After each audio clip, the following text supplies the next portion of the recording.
Hi வணக்கம். இப்போ நெல்லிக்கனி இந்த நாளில் ஜூஸாக சேர்த்துக்கலாம். சில பேருக்கு நெல்லிக்கனி சளி பிடிக்குதுங்கிறவங்க ஒரு நெல்லிக்கனி ஒரு எலுமிச்சம்பழம் அப்படியே நறுக்கி போடுங்க. துண்டோட பிழிய வேணாம், துண்டோடு போட்டு ஒரு நெல்லிக்கனி போட்டு அதுக்கு இஞ்சி நல்லா ஒரு கட்டை விரல் அளவு நல்லா தோல் எடுத்து கட் பண்ணி போடுங்க.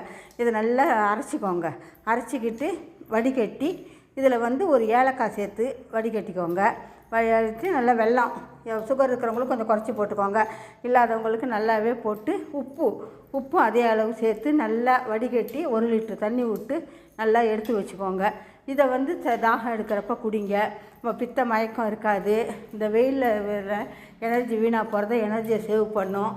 உடம்புக்கும் நல்லது. விட்டமின் சி, அந்த தோலோடு அந்த கசப்பு, தோற்பு, புளிப்பு எல்லாமே சேருது. இதில் சேர்த்தப்போ அறுசுவைக்கு ஒரு பானம் ஆகிடும். செஞ்சு சாப்பிட்டு பாருங்கள். சிம்பிளான இது தானே. வெயில் நாளைக்கு எளிமையான